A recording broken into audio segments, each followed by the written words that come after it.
speaker is Kylie. She's worked with many startups and passionate about assisting with success of great ideas, ensuring great ideas make money. Promoting, selling and assisting with the birth, growth and beyond is why Sales by Kylie was born. Kylie has worked with some of the largest organisations, driving results and mastering the sales culture required to succeed in highly competitive markets. She's the ability to secure contracts with large companies, which has proven in the recent past for securing contracts with conglomerates like BHP and ANZ. So welcome, Kylie. Thanks for joining us. Thanks, Rachel. Thank you. Well, you've given a bit of a background. As you mentioned, I've sort of done cold calling or business development for over the last 20 odd years. I've worked for big companies like AIG, selling insurance, to probably more interesting selling employee benefits into Telstra. So wide range of different services. My background is mostly service based. Rather than product and putting product to shelf. So all my sort of examples that I'll use today will be more around the service side, but pretty much with sales and your sales strategy, it's pretty common or pretty same whether it's a product or service. But my background is mostly services, so. All good. So I suppose I know that this conversation is around marketing conversations. So I think it's also important just to mention that I do believe that marketing and sales strategy work sort of hand in hand, and they do complement each other. So when you're talking about creating a marketing plan and having your Facebook and your social media and all those sort of components of your marketing plan, with your sales strategy, I think that then complements what you're currently doing with your marketing as well. So pretty much all I do is I do cold calling day in, day out. So I pick up the phone, identify who the client is, identify the need that I'm meeting, and also then the points of differentiation and then the call itself. So what I might do today is just run through a little bit about the process that I go through. So for example, if I was to bring on a new client, what I go through, and give you some little pointers as to go, you know, and maybe some of the barriers that you might come up against and how you might get around those barriers. So moving on, I'll just go through my notes here very quickly and bring them up. So I suppose the most important thing is to identify who your client is. So many times I see organisations or you know, sole traders or proprietors, or whether you're selling a product or a service, and I'll sit down with them and I'll say, well, who are you actually selling your product or service to? So it's very clear to really clarify who that client is. Otherwise, you're going to waste a lot of time selling to the wrong person. So for example, if you are a nursery, for example, and you're selling plans, who is it that you're selling to? And you might say, well, everyone, you know, anyone might buy a plant. But it's about being more specific about how you get your best return on investment. So you go, okay, well, there might be an opportunity, anyone might buy a plant, but let's look at maybe the opportunities whereby you're going to get more return on investment, higher demand, and increase larger quantities. So it could be, okay, well, let's look at different opportunities. It could be, let's look at maybe landscapers, or, you know, someone that might, or the local council. Local council might spend large amounts of money on gardening for the local city. So it's about identifying that ideal customer that's going to bring in more money. Or if you're a florist, for example, you know, everyone might need flowers, but maybe you could target, or your prospect could be corporate offices that have every week they'll change their flowers every week. So that's a consistent order. Or it could be funeral parlours or wedding planners. So it's about really identifying that sort of a higher quantity and a better sort of customer than just a random customer, I suppose. So today I might use Astra Apartments corporate service departments all around Australia. So their main competitors will be a Quest or a Meriton or something like that. So I'll use Astra as an example as we go through. So for example, Astra, their potential or their ideal client would be an organisation such as BHP, as you mentioned, so that send lots of employees around Australia, and it's long stay. So automatically we are identifying who the potential ideal customer would be. Organisations long stay and high quantity or large amount of employees staying around Australia. So I suppose once you really identify who that ideal client is, it's about then identifying, okay, well, who is the key decision maker within that client? So, for example, you might,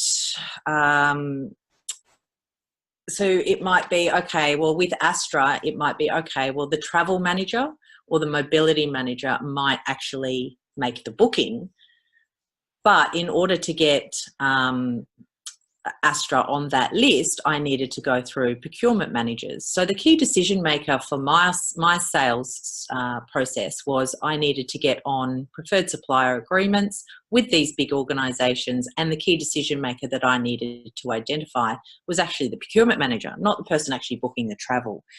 So it's really, so once you drill down as to go, who's your ideal client? Then you need to identify, well, who's the right person that I need to speak to? You can waste months, 6 months talking to somebody and trying to warm them up and trying to get them to say, you know, come on board. And you're really talking to the wrong person. And, you know, once the key decision maker could turn around after your 6 months of warming up this client and it's actually someone else turns around, the CEO, and says, no, not interested, I'm happy with who we're using.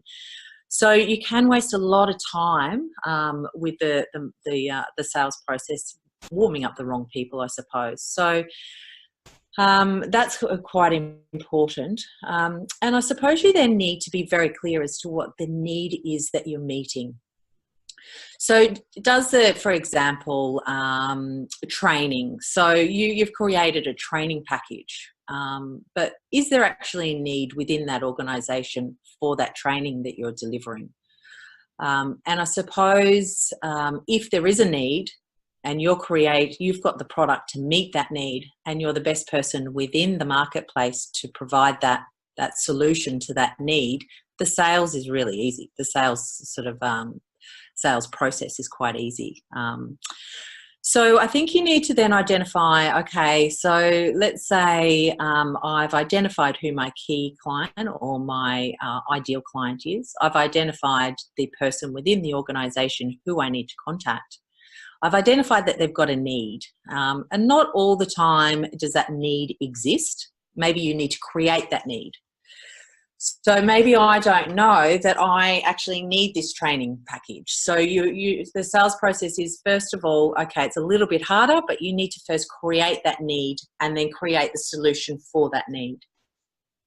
And then the next step obviously is, okay, well, if that need exists and I'm phoning this person with a solution to that need, why is my training program, for example, better than any other training program out there? So what are my points of differentiation?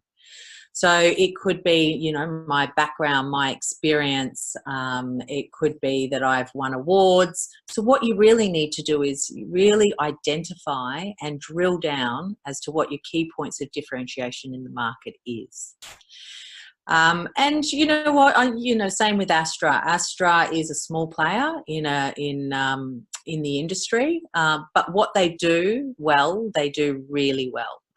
And they're more of a boutique type, high service, customer service, but they're not like a big Meriton where you drive past and there's the brand awareness and etc. So what they really did is focus on what they do well and promote what they do well. And you know, you're not going to be the solution for every single client out there. So I suppose it's getting a very clear idea as to why anyone would want your service. So once you then identify all those sort of aspects, it's then the call itself. So I think the most important thing is the more time you spend on clarifying who the client is, what is the need that you're meeting, who is the key decision maker, your points of differentiation so that you're better than anyone else in the market and this is what you're selling. Once you've clarified that, the call itself should be quite easy. People get quite, I suppose, daunted by actually picking up the phone. It can be quite, you can get quite anxious. It's like, okay, well, am I intruding? Why, I feel too pushy. I'm asking, I don't want to push my product on someone. But I think if you truly believe in your product or service, and you've done all your homework and you've identified that this person is the right person that you're speaking to, you're actually doing them a favor. So you need to change that way of thinking and kind of go, do you know what? Jane, who I'm ringing, really needs what I'm selling, really needs this product, really needs this service. And I'm doing her a favor by introducing this product or service to her because it's going to make her job a lot easier, as an example. So it's about changing your mindset to that call. Never think that when you're picking up that call that sorry, I'm interrupting, or never have that mindset, because you will never, ever be successful with that mindset. I think also that it is a certain skill making a cold call. You need to create, within the first sort of 20 seconds, you need to create some type of rapport. So I always say, put yourself in the chair of the person that you're phoning. For example, if you are a training manager at BHP, you can imagine how many cold calls that person gets with everyone trying to sell their training to the training manager. So a lot of the time you will have fantastic gatekeepers to stop those cold callings getting through to those very sort of superior or in-demand people. So I suppose that when you're first making that call, there's certain tricks that you can do to get around that gatekeeper. And a good gatekeeper, you probably will never get around, and it's quite hard. But so, for example, some of the tools that I use is, let's say if I was calling BHP and I was phoning the procurement manager, it's always good to have a name. It's very hard if you're ringing a reception desk saying, oh, it's Kylie from Astra, for example, or ABC Training, and I'd like to speak to your training manager. Automatically they know it's a cold call and they'll shoot you down straight away. So it's the most important, or if you can, it's identifying a name. So if you can identify the name of that training manager or that key decision maker that you're trying to get through, that will improve your chances of getting through to that person by 90% basically. It's also about having confidence. If you phone up and you're ringing this reception desk and you say, oh, it's Kylie and I'm calling from ABC Training, and is Jane there? They automatically know, oh, there's something a bit strange here, or it's a cold call. But then you can't come across too pushy either. So everyone's had that pushy salesman on the phone that you're just like, oh my God, get off the phone, and then you do get that kind of perception, oh, you're just bugging me, I'm too busy, and you're too pushy and all the rest of it. So there's a fine line between confidence, I think, and being too pushy. And that just comes with practice. I always say maybe even go to a training course on your delivery, creating rapport, creating that connection. And sometimes you mightn't just have that skill set. And it's quite okay to say, do you know what? I don't have that skill set. I'm not good at this, and maybe outsource it. So when we go through, we're going through the gatekeeper. So let's take a step back and go, okay, well, what are some of the tools that we can use to find out the name of that gatekeeper? So if it's quite a corporate potential client, say like BHP, we'll go stick with BHP. I use LinkedIn. LinkedIn is a fantastic database for people to identify the names of those people in those positions. With LinkedIn, so for example, with Astra, when I started working with Astra 3 years ago, I sat there at night times connecting with every single travel management company, every single relocation consultant, every single mobility manager. And that's how I created the network. And now I've got over sort of 5,000 contacts within, all connected within sort of that big corporate. So I can now source the procurement manager of ANZ, who's then within, you know, I can NAB and a lot of procurement managers. So what you then do using LinkedIn over a long period of time is create an awesome database of those key decision makers that you within your industry. And I think that's very valuable. So then you find out that so LinkedIn also, so let's say if it's not corporate though. So let's say if I'm selling, what am I selling? I might sell plants, as I said. Okay, so I'm a nursery and I want to sell plants to the local landscapers. So I'll Google landscapers in Melbourne and it'll just create a list. So just on a spreadsheet, start with all the names, all the different landscapers in Melbourne. But then also you can always find out who would be the owner or the CEO or probably the owner of that landscaping business. And that information is quite easy to find out. So I think it's definitely worth doing all that research before you actually start making the calls. So one, do you know anyone that might know who in a small town you might know? Oh, I can ring Jane. Jane will know who the owner of this landscaping business is. Or normally on their company profiles, you know, their listings on, if they're, you know, whatever company they are, it should have who the directors are or the key people within that sort of business name. Or, you know, just Google them and there might be something in a newspaper or something like that. So it's always worth identifying. It doesn't matter what product or service that you're selling, you can normally find out the names of the key decision makers of who you're speaking. Now, let's say if LinkedIn's a bit outdated and the procurement manager for BHP says it's procurement manager, but, you know, he hasn't updated his profile on LinkedIn. It's still okay because you're making that call and you're saying, oh, can you put me through to Peter Jones? Oh, Peter Jones no longer works here. Oh, gee, I haven't spoken to him for a while. Can you tell me who's taken over his position? And then normally they'll give you that information and you start creating a rapport with that sort of receptionist. So there are ways around that, but at least you had a name to start that call or try and get through to that gatekeeper or get through that gatekeeper. So also a good gatekeeper will also ask the next level of questioning. So they'll say, oh, you know, does Peter know what the call's in regards to?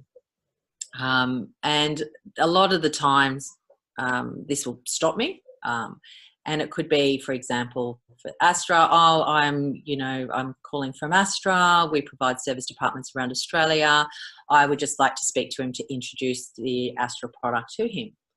Automatically, and a lot of the time they will say, oh, can you just send him some information? But if they give you that person's email address, bingo, you can start engaging with that person via email. Or they'll give you a general email address. Ideally, you want the direct email address. So normally I'll just say, okay, well, I'll send something directly to Peter. Do you have his email address? I'll then send through some information. So this is where your marketing and your collateral and also your marketing plan can work quite well as well, because if you've also got your Facebook or your Google AdWords and all that sort of targeting this specific list as well with these emails, etc., then there's your brand awareness. So you might be able to target them through your Google AdWords and your marketing and your branding even before you start making these cold callings. So there's hopefully that they've seen you or seen your product somewhere before. And so then I normally send through some information or the marketing collateral, and then maybe a week later I'll phone through again. You'll probably get the same gatekeeper. And then this time when the gatekeeper says, oh, will Peter know what the call's in regards to? Normally I'll turn around and say, oh, yes, I'm just responding to an email.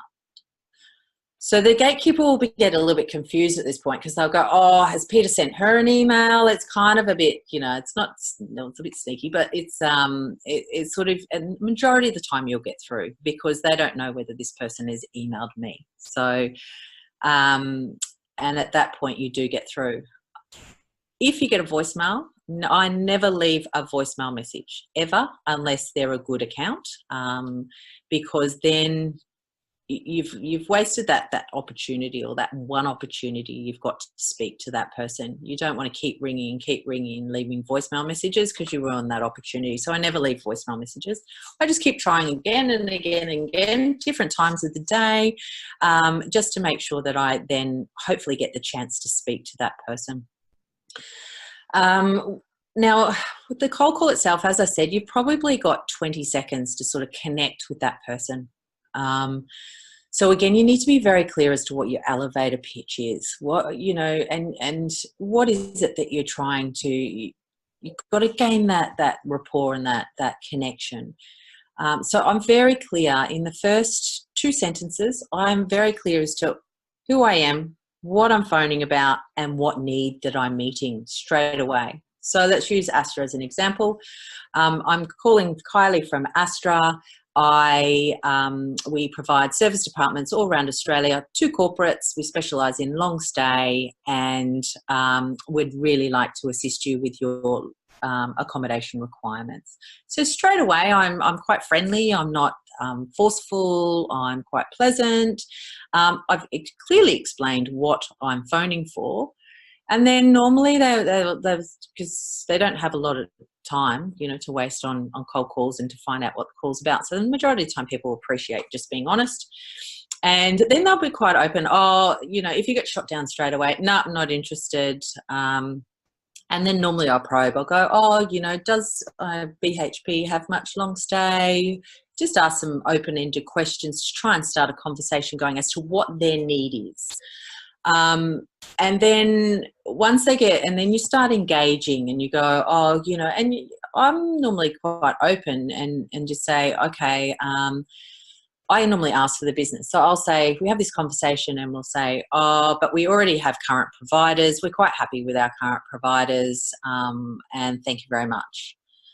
So then I sort of ask about the process, and I say, well, okay, if you obviously have a preferred supplier agreements in place, you have your current suppliers, is that done through a tender process? When does that tender process come up for renewal? And they'll go, oh, August. Oh, is it okay if I contact you just before August to maybe introduce and see if we can be part of that tender process? So they'll probably, you know, there are a number of barriers to why they won't purchase. And a lot of the time, you're not going to get an order on your first call anyway. I mean, that's very, very rare, depending on your product and service that you're providing. But it's a relationship that you're building with them. So they don't know you, don't, and they don't know your product. They've never seen your product or service. So it's just really an introductory call to create a connection with this person, to introduce what you do. Normally then send through some marketing collateral, but ideally you want them to either see or touch the product. So whether it's then sending them a sample, do you mind if I send you a sample? Do you mind, would you come and do a site tour? Can I meet you for a lot of people don't like meeting for a coffee or lunch or something unless you've further down the sales cycle. But, you know, can they touch or see the product or service that you're delivering? So that's about, you know, and then once they then get a feel or see the product and whether there's interest there. If there's not interest, okay, well, what is it that we can provide or better? Or what is it that my competitors are currently providing that I'm not providing? So even though they mightn't become a client, it's also good to know why you're not converting that deal at that time. And that's always good feedback because, for example, you then might have a common theme to go, oh, okay, well, it might be price, might be a pricing strategy. Oh, no, your competitors are offering it $100 cheaper. So this becomes a common theme, but you don't know unless you ask. So, and then we kind of go, okay, well, I think we need to look at our pricing strategy. And then go, okay, well, if I was to offer it to you for and match what my competitors are providing, would it be something that I could demonstrate or show you, or etc.? So it's about overcoming those barriers as well. So I don't know if you've got any questions, Rachel, about some of the things that I've said, or... I think you've covered some really awesome things. We've talked a couple of times about how our own mindset stops us from doing things, and you mentioned that. Sorry, you mentioned that a couple of times, where the we're our own worst enemies, especially when it comes to sales. Definitely. And picking up the phone, making the call, asking for the sale. Yeah. And a lot of the time people go, oh, I'm not going to get this call. Well, don't make the call if you're already in your head kind of go, I'm not going to get the deal. There's no point. You've got to go in there with a more of a positive attitude, I suppose, and kind of go, this person really needs what I'm selling, and I'm doing them a favor by providing that solution. And it's such a difference, a mindset. It's all about also the same, putting out in the universe. You put out something positive, you put out that, what is that ideal result for that call? You've got to know what is it that you're asking and what's the ideal result, and picture that ideal result for that call rather than the negative. Yeah. Getting to the right person as well, something that you mentioned. You went into quite a bit of detail also about how you can find out who the right person is. And, there's some really, LinkedIn is awesome for that sort of thing. There's some great tools that you can purchase that helps you find people as well. And I think if you are talking to the right person, it's going to cut down the length of your conversation time, I suppose, as well. So I think that's a really important tip for people when you are going for, you're doing cold calling, cold sales, whatever. Make sure you talk to the right person. Yeah, you can waste years talking to the wrong people that just keep you hanging on, and you think, I'm nearly there. Yeah, I'm going to get over the line, and then it's like, oh, they don't even have any decision powers. Why am I wasting my time? No, totally. Exactly. I also loved your last lot of comments there about asking people why they didn't choose you. And I had this conversation with a client the other day, and he and it gives you a great insight into your own business, but he kind of was taking it from an offense point of view. So if he said to someone, he's a painter, and he said, and he'd ask why he didn't get the job, and they'd say, oh, it was based on price, or it was based on whatever. So he'd suddenly get really defensive about it, and he'd be like, well, I'm much better quality, and I'm going to chat. He goes, I'll match their price. And then he'd go in for the hard sale. And I think that's not the reason that you ask that question. The reason you ask that question is so that you can change your business.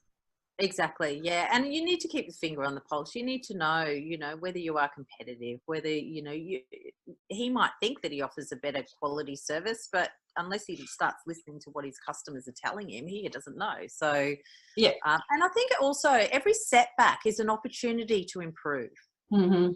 So, and, as you know, even, so a number of calls that you're doing, you'll go, oh, okay, I just don't think you're there yet. I think you need to do 1, 2, and 3. And you go, oh, that's fantastic, because then I can grow my product, or I can grow the service, or I can improve what I'm doing based on that feedback, very detailed feedback. And that's how you evolve. And markets change too. You might be very good at what you do, or a product that you're selling, Apple, for example, really good at phones, but they're constantly upgrading and upgrading and upgrading to stay that one step ahead. Mm-hmm. And unless they listen to your customers, you're never going to know what that next step or what that improvement is unless you know what your customer wants. Absolutely. Yeah, and that's so important with sales. Yeah.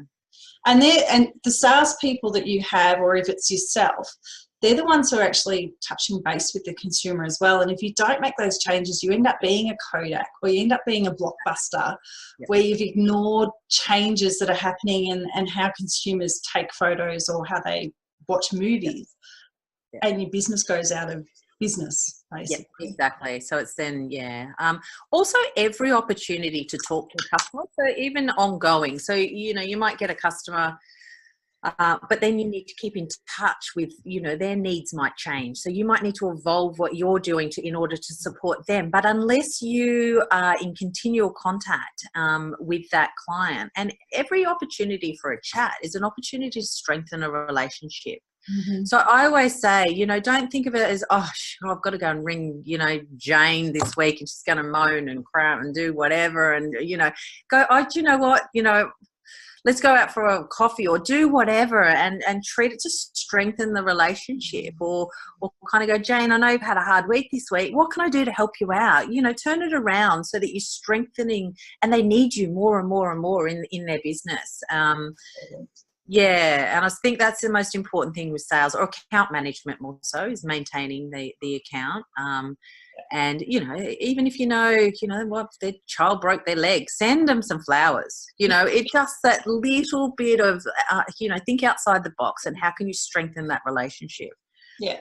And to me, it's about nurturing those, and we've spoken a little bit about nurturing today, showing gratitude, showing empathy. And say thank you. Oh my gosh. People don't say thank you. It's like, you know, it's amazing. So, yeah, and a client is a relationship. It's like your husband or your child or something, and you've got to nurture, and as you said, nurture that relationship and strengthen that relationship. Otherwise, you'll lose them because someone else is making that cold call and banging on their door. So, yeah. Absolutely. And we are in a very competitive world where there's a lot of people doing exactly what we do. Exactly. So, yeah. So, no, all good. Well, I hope that's helped. Awesome. That was brilliant. Thank you so much, Kylie, for joining us. Now, Kylie's also offering a free 30-minute session, a consult to assist with your sales and business development strategy. So I will be sending out the link for you to connect in with Kylie after this Conversations events finishes today. So if you are interested in hearing more from Kylie, then do book a 30-minute session with her. Cool, fantastic. Thanks. Insights about your own business. Thank you. Cool, no problem. Thank you. See you later.